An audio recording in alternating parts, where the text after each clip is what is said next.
Phone's ringing, Mum. Yeah.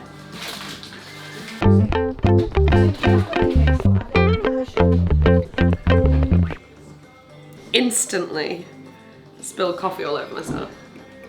The feral baker. You know, oops, I spilled it again is going to be with us before we know it. Okay, we're in Ripon, which is the town my parents live in. I didn't actually grow up here, but they moved here when I was like 18 or something, so they've lived here for 12 years. Mum and Dad recently broke up.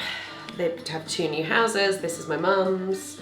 And we're here because I start book tour today. And we're doing an event at, it's with the Little Ripon Bookshop, which is the sweet little bookshop that like my niece goes to, like the Storytime Club. But we're having the event at Oliver's Pantry, which is like a sweet little cafe. And I'm baking blondies for the occasion. And I'm really looking forward to it. My grandma's gonna come. My grandma, who I dedicated the book to, and my PR lady has been asking me, honestly, for months for a picture of Grandma and I together, and I've hunted high and low, and there's literally not one picture of me with my grandma, and I'm like, why is that, you know? So I need to get a picture with Grandma tonight. Oh, God. Quite a good tip. Don't bother chopping your chocolate. Does it for you. Recipes from the book, gonna be serving them this evening at the event. And then sweet lady who's interviewing me, she's also making Grandma Pat's macaroons, which I'm a bit like, good luck to you. That recipe is... What, the book lady's making them? Yeah, the lady who owns the bookshop. She made macaroons, banana bread, lemon polenta loaf, and halva cookies. Oh. I know, really put a shift in, and then I'm bringing blondies. I'm gonna do this for all the events that I go to. So there's like little samples. And then actually in Bath I'm doing a cooking demo. Really? Which will be fun. I've never done one before. Yeah. What, in a bookshop? Yeah, did you know Toppings, the bookshop? I love that bookshop. That's where it's happening. Oh, yeah. And they're very like, they have like a well-trodden track record with cookery writers. They always do like cooking demos, and like they have quite a good setup apparently. I've never been, but I'm looking forward to it. It's a beautiful bookshop. Yeah, it looks amazing. Tucked into the wine last night. Yeah, I saw a glimpse of it, and I'm hungover, and I only saw a glimpse. Jake came at the tail end of what was quite a session with my parents. Famously good at drinking, my family. That's better. Testing your mum's countertop. Fake marble, I know. She's got grand plans for this kitchen. It's all going to change. She's got a Rococo wood coming. She's going to do marble over here. It's all a bit like, have you seen the leg is balancing on like... I only noticed that yesterday and I was like, all right. Yeah, they've only been in, what, like 2 months or something? Yeah, 2 months, I think. There was grand plans to get moved before Christmas and it obviously didn't happen. They moved in Jan, and Mum has done a lot of work on her house, but Dad is just kind of starting to work on his now. But it's like seconds down the road. It's quite funny. I was on the phone to Rachel, my agent, yesterday, and she was like, oh, it must be really strange, like, going back for the first time with them in different houses. And I was like, yeah, it's kind of strange, but like, Dad's coming around for dinner, we're going to his house for drinks. I've just spent the whole day with both of them. Like, it's like nothing has changed, but they're just sleeping in different buildings, you know? The modern breakup. It's a modern breakup, yeah. I respect it. Gotta do what you gotta do, haven't you? Mm. Oh yeah, tell us the news. Found out that I am a Sunday Times bestseller.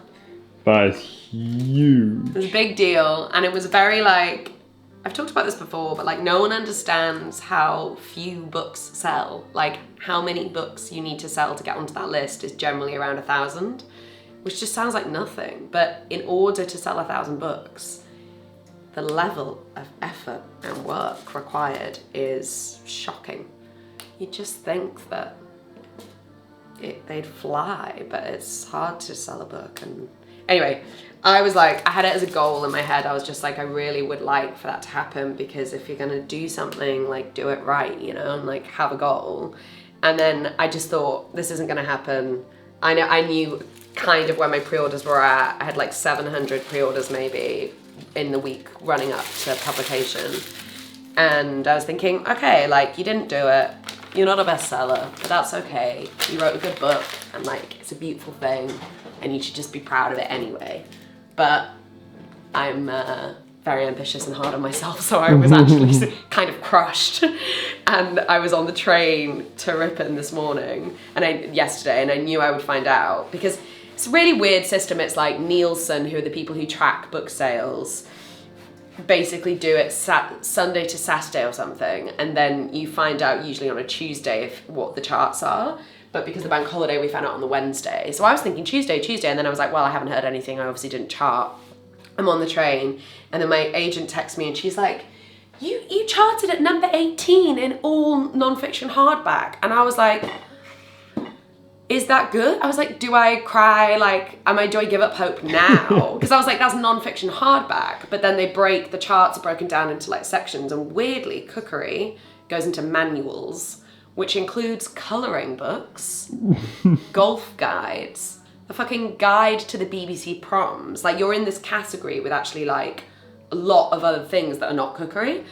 And so my agent was like, right now the charts are fucked. Colouring books should just not be in the same category as cookery.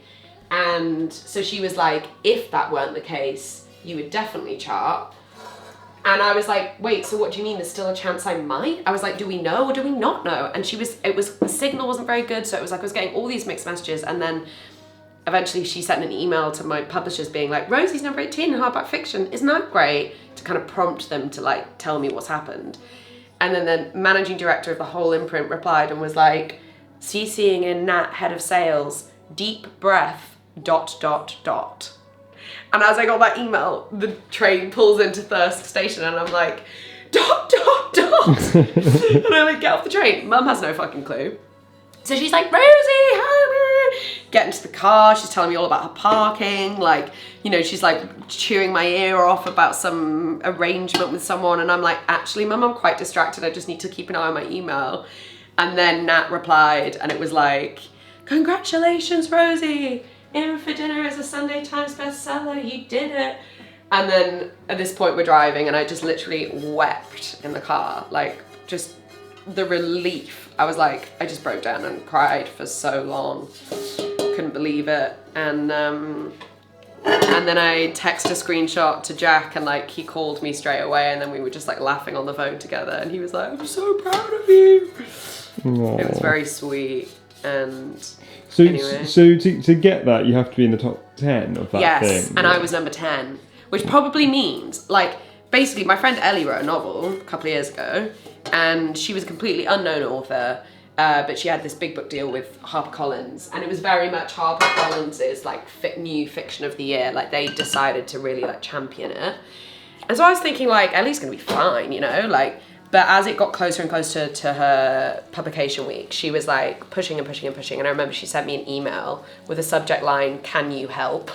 And she was like, look, I'm like in the top whatever, but I might make the top 10 if I sell some more copies this week. Is there any chance you could buy another copy of my book and gift it to someone? Or like, could you just buy a copy if you haven't? And I was like, absolutely. So I bought a copy of her book. Anyway, she charted at number 10, and she found out that the difference between number 10, her book, and number 11 was 21 copies. No way. And so when I was a couple of weeks ago despairing and just being like, oh my God, like this book isn't selling, what am I gonna do? She was like, now is not the moment to despair. You despair when they tell you didn't make the list. Now is the moment to fucking fight. And I was like, okay, Ellie. But she's so right. And like, truly every copy counts. And you know, like the difference might be really minimal between my book and whoever's number 11, but then the way it's going to affect the next couple of years of my life is actually quite dramatic, because what Rachel was saying is that it doesn't really have an effect on consumer orders. Like, people won't necessarily buy a book more, but Waterstones will, and like retailers basically place more orders, and then that is good. And yeah, because you'll be in the category of Sunday Times bestseller, and they'll have a little stand or whatever. You know, it's like more of a sellable. Maybe, yeah. Well, it's like the Amazon listing is like instant Sunday Number Times bestseller in for dinner, and that people, you know, I think people care. They do notice that kind of thing, I guess. But also, then it's like if I want to write another book, it's far more likely that will sell. You know, I'll be able to sell the idea of another book as a bestseller. Oh yeah, okay. Because it's far more, you know, like if your first book was a bestseller, it has better chances of your second book. doing well, and I think publishers, you know, it's encouraging because they're like, okay, people want, you know, the people want it or whatever. This whisk is a fucking joke. Everything in my mum's kitchen is beautiful, but completely impractical. None of it works, you know? I honestly, like, the thing I'm the happiest about is that, like, everyone who's worked on it and worked so hard on it, and, like, the work of all of my friends and family is now going to get more, like, recognition and eyes, and, like, they'll be celebrated more. And my deep fear was that you could make something really beautiful, you can put it out into the world, but if the right people don't find it, then it will kind of just, like, disappear into insignificance. And I know that it's a really useful book. Like, I know it's a really useful thing to have in your kitchen, and, like, I've had all these sweet messages from parents who have bought it for their kids going off to uni, and I'm like, there is no better place for that book to live than in, like, a uni house kitchen, because it's helping people, like, cook well on a budget, and all the recipes are scaled for, like, 6 to 8 people. So, like, it's perfect for a uni house environment, and it makes me so happy. I'm just like, yes, like, you know, that's just, like, the best news ever. And I guess, like, I haven't really had, like, up until this week, I haven't had any feedback from anyone on it, but now I'm reading reviews and, like, getting messages from people, and I'm like, it's all worth it, because, like, the whole point of it was to try and help people cook more, and it's now, like, slowly doing that job, and I'm, yeah, just, like, really happy that it's found the right people. Vanilla. Everyone should be using vanilla paste instead of extract. It's a hill I'll die on. It's quite hard to open though. It's more expensive, but it makes everything taste better. I think you use less of it, so in the long run... It's technically not more expensive. Yeah. Maybe. You get more bang for your buck. Bang for your buck. Well, that looks like a lot. Well, it's a double recipe, so it would have been 4 teaspoons, which I think that probably was, you know? I would say you should reference the book, but I feel like you know it pretty well. Yeah, I've got it. I'm using the version I had on my Google Drive from when I wrote the recipe, because I didn't bring a book with me. Oh, really? Let's hope the bookshop has some. The bookshop has some, and I'm just like, there's going to be a billion at the bookshop, it's fine. But when I was packing on Tuesday, drunk at 1 o'clock in the morning, and I was sort of going, that'll do. And Jack was like, have you got everything? And I was like, I think I should bring a book, shouldn't I? And he was like, nah, you must have it on your phone. And I was like, yeah, I got it on my phone. But now I'm like, probably should be taking pictures of the book. You're a Sunday Times bestseller. Don't be too hard on yourself. Fold the dry into the wet, add the peanuts and the chocolate. We're getting there. It's gonna be a mission to get this into one bowl. I really like to use brown butter in baking. I think just because I have such an affinity to savoury baking, basically, or like on the more salty side, brown butter gives you that, I think.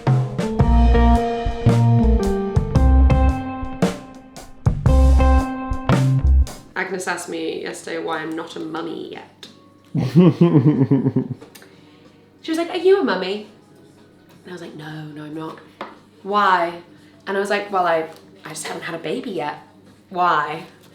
And I was like, because I haven't. And she went, well, my mummy's got a baby in her tummy. And I was like, well, lucky mummy. She went, yeah, she's my mummy, and I'm baby's mummy, and mummy has a baby in her tummy. And I was like, cool, thanks, Agnes. Kids just know where to hit you, you know? Apparently when I was quite little, I said to my grandma, why do you have a beard? Because she started to like get hairs on her chin or something. She literally got them lasered off like days later. She was like, well, the children have spoken. Children do speak to the truth quite a lot, don't they? Yeah. Nothing holding them back. Ava once said to me when I was a teenager and I had like really bad skin, she's like, why do you have a massive spot on your face? Like, just you wait, Ava. Look at us now, Ava. Top 10 seller. Spots don't hold us back. Yeah, she's not a mom, but she has a book. She's kind of a mom to a kind of weird book. Do you know, that's what Lil said, something really sweet actually, like, Lily's my sister, she has a child, she's pregnant, Agnes is her child, and she lives here in Ripon, but I'd invited her to the book launch, And I was like, she won't come. She's 5 months pregnant. She's got a 3-year-old. Like, it's not going to happen. Her partner couldn't come, so she had to do it on her own. And then anyway, she did come. And I was saying to my other sister, Grace, I was like, oh, it's so nice, Lily's, I really appreciate her making the effort. Apparently, Lily said to Grace, well, the thing is, when I have my next baby, when this baby is born, Rosie's going to come and visit it. And right now, this book is her baby. So I'm going to go and visit it, kind of thing. And I was like, that's very sweet. That's really cute. And very true. There's a story about this Pippa nut, yeah? Yeah. Basically, the lady who founded the company is called Pippa. And when I was working at Moran Girls, like 8 years ago or something, she was like, I'm going to start a peanut butter company. At the time, it was quite a kind of like, okay, like, sure, peanut butter. Like, I don't know, it just wasn't as cool at the time. She started off as pouches for marathon runners, because basically she trained to do a marathon and she was like, I don't want to drink these disgusting gels. She wanted peanut butter on her run. So she started making pouches. And then... but she was doing like testers on Broadway Market, like on a Saturday she would like to try out like new versions and recipes and stuff, and she was using the Moran Girls kitchen to develop these new flavors. And I remember that one of the first ones was the coconut almond agave thing that was just like groundbreaking at the time. Anyway, I started working for her like as a casual sort of I'd stand in Whole Foods and do like tastings of peanut butter for people. No way, anyway, all these years later, she's in every major supermarket and that's sick. She's nailed it, you know? I didn't know that. That's a shame, isn't it? This is what a bestseller looks like. Got some admin on the go. Covered in filth. Got the stove on. Went for a run. Admin in one hand. Haven't showered. This event this evening starts at 7, but we're getting the ID together at like 6:30. So no time, not really enough time for a proper dinner. So we're doing more of a big lunch, and then there'll be lots of baking at the event, and then obviously we're going to go to the pub afterwards. And I feel like we have crisps and beer at the pub, you know, and that's like a pint of Guinness will be my dinner. Do you know what? The other day I was tearing lettuce, and Jack came up to me and he was like, "It's so hot the way you tear that lettuce." And I was like, "How is it day in a chef?" Life-changing, actually. Genuinely life-changing. I just didn't realise how important it was to me to be with someone who cares just as much as I do about food. Like, the other day we were having this really nerdy, intense conversation about the perfect sandwich, and then we like caught ourselves, and Jack was like, this feels like a scene from The Undateables or something, where we're like comparing our Pebble collection. And I was like, it so does. It's just like no one else would have the patience for me to chat that much about how a BLT should be assembled. And yeah, it's very refreshing. Like we're going to Valencia next week for his birthday. Like the only planning we have done is around food. We've like booked meals, but like don't know, you know, what we're gonna get up to really. We just want to make sure we get the perfect paella. First holiday with a new boy, you know? That's quite big, actually. It's a big one. I know. It is jokes, like, we've known each other for 1 month. You know. Feels like longer, though. You move quick when you're having a good time. When it's the right person. Yeah. I think, yeah, because, like, a lot of my friends are like, oh, you're so, like, you move so quick, whatever, it's, like, so intense. But I just think, like, sometimes things do move quickly. And that's just this, you know, everyone moves at a different speed, and I've always been someone that locks in quite quick, but I've actually tried to hold back on this one, if you can believe it. That's gone well. They were like, this level of speed is me holding back. Yeah.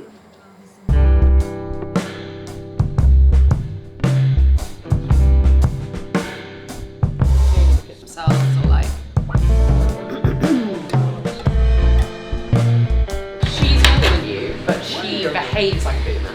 Oh, right. Tim, you're a boomer, aren't you? Thank you, it's very sweet, it's very nice. Did you get cutlery actually, Dad? Do you mind? Oh, no. Can't, Tim. Isn't it over here? Oh, I don't know, I don't know the system.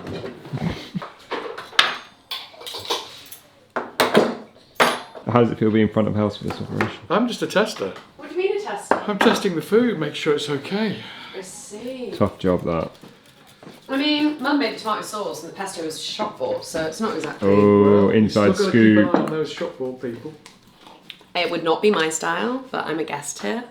I'm going over with some chili flakes. If anyone else wants that. Shop bought anything. Why? Because you're such a Because I'm a very good domestic pro. Yeah. Well, where do you think the gene came from? You, obviously. Yep. This right here, ladies Don't and gentlemen. make a big deal of thanking me tonight. Were you offended I didn't thank you on the launch night? Ooh, controversial. No, I didn't give it one moment's thought. That's good. I think I told you all before that I wasn't going to thank you because I didn't have the space all the time. Because if I get into that, then it's like... Yeah, you then end up thinking of the entire room and it's just like silly. Yeah, it's so stupid. It's like, you're all here, obviously, you know. And I was not joking about the acknowledgements. I wrote every thank you in there, like... Are you very proud of your best-selling daughter? Proud? Yeah. Oh, yes. I mean, the book's basically yours anyway. Yeah, I was going to say, like, it's obviously all down to Dad anyway. I mean, you know, Rosie's had a hand in it, that's for sure. I was in the room. Yeah. But Dad... Here it is. I mean, a lot of books are ghostwritten these days. I don't think anyone would be surprised to learn that, you know. But in this case, Rosie has actually done something towards it.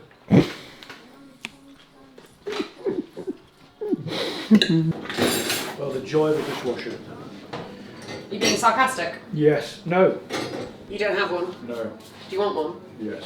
Are you going to get one? No. Why? Don't have room. Like, we could eat the offcuts, but they're not cold enough to slice yet. I think I need to get them in the fridge. You excited for your off-cut? I am. I can see it. Do you mind getting the other one, Dad, from the garden for me quickly? And I'm just going to do the same thing. No. Put them both in the fridge.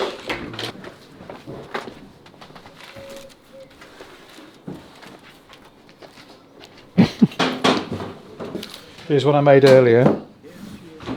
This is a blondie. An old recipe, you know. Rosie's. When did you come up with this recipe? Rosie's adapted it for a book. It's From one of yours, today? one of my books here. It's an old book, but I know they look pretty good. To be fair, I'd say I could have made that. Could have. How many cookbooks do you write? I think I'm on my 11th now. Right. They're all Any in, bestsellers? Or? they're all bestsellers. They're all in paperback. TK Cookery. Paperback. Did you get big? Well, they came out in so hardback. No, they only go in paperback when they do well. Cookbooks never go in paperback. I've got a paperback now, Joe. What have you got to say to that for that? Bully for you.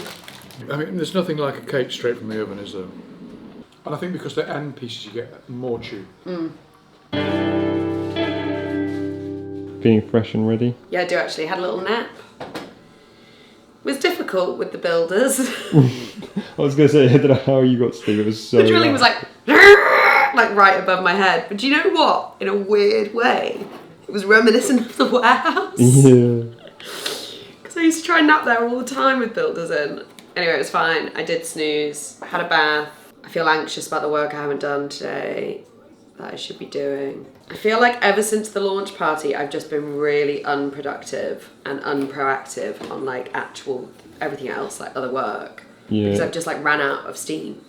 Oh, we're arriving at the first book tour event this evening. We're in Ripon. This is the glamorous high street. And we're heading to Oliver's Pantry. Very cute. Very cute. It's V-Day. So just so there's happens. A lot of people out. And the Pope has just been chosen. Whoa, big So day. it's a big day for everyone. Big day.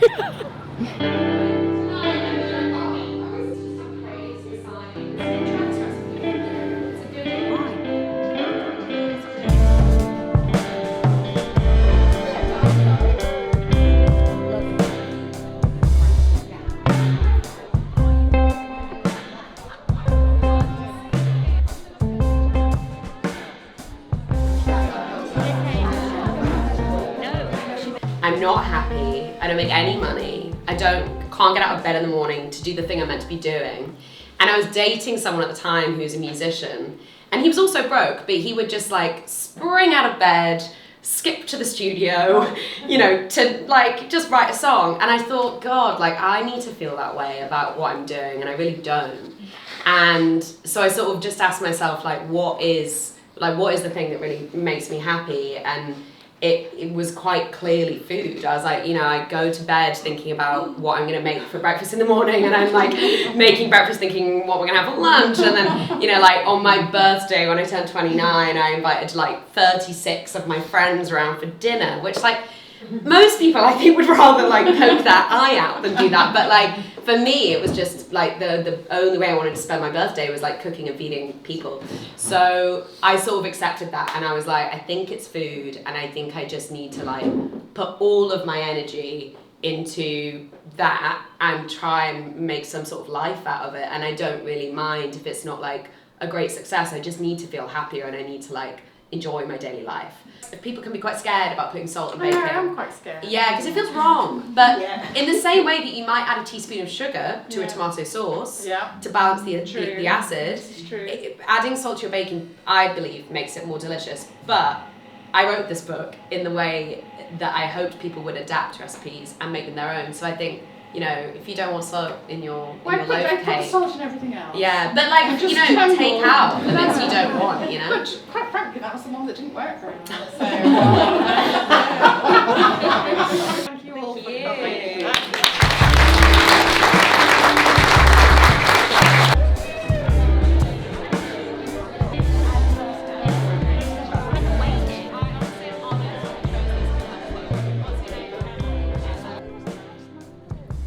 So how'd it go? It was good. Oh, there's your mum. Mum and Grandma setting off. Grandma came to the book signing. Grandma came to the book signing. It was so nice.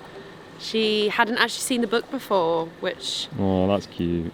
Because she was like, just wanted to be at the bookshop and like actually have it in her hands, It was very nice. The ladies got me some flowers. Oh, that's Very so cute. sweet, They were lovely ladies, weren't they? Lovely ladies. Really good and interviewers. the bookshop lady who baked. She's like, Oh, to hear. so aggressive. The I've seen a baking was celeb. amazing, and all the questions were really good. Met lots of nice people. You did incredibly well. And we're just like, Thanks. this is prime live TV persona right now. But I was saying to Lil that I think I've answered those questions so many times at this point. Not the specific ones about food, but like, and recipes and stuff, but like, I've done enough podcasts now, and like, I've just been asked the same questions about the warehouse and about like how we live and how the book came about and like all those things so many times that I just feel quite confident now of like, but I think the trick is telling the story like you haven't told it before. It's very nice to have you there, Jakey.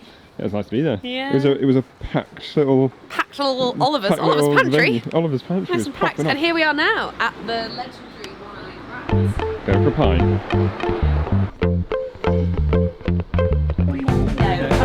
She has had this bit in the kitchen, and she used to pretend that was the breakfast. What are their views? They like soggy. No, batter and chips. Because I kind of understand the chips being a bit soggy. Well, yeah, the chips is a bit more of a good point. Yeah. But you They can't want have a soggy batter. You can't have a soggy fish. Anyone who puts gravy on chips cannot comment on fish and chips. No, it wasn't. No, I don't. No, No one mentioned gravy, and also that's not fair because like it is good. Everyone knows a bit of gravy with vinegar and chips is good.